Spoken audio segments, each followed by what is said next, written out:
While Libya is springboard for migrant exodus, more and more migrants are dying on the sea crossing from Libya to Italy, making the North African country the pivot in the biggest global refugee crisis since World War II.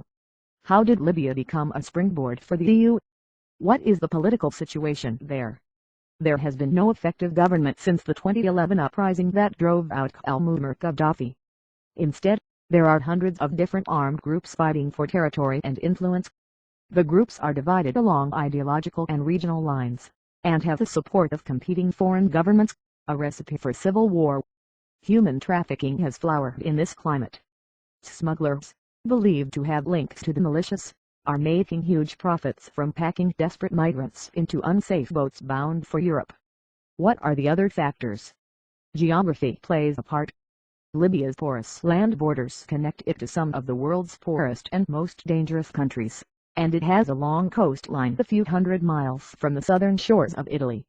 In November, Tripoli's Coast Guard openly admitted to the BBC that it allowed migrants to set sail, only interfering if a boat runs into trouble, often too late to save lives. Under Gaddafi's authoritarian rule, the flow of migrants was kept in check.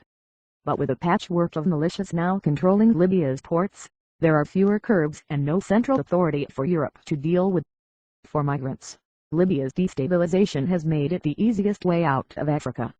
Until recently, Libya was itself a destination for migrants from Africa and the Middle East, drawn to its relatively robust economy.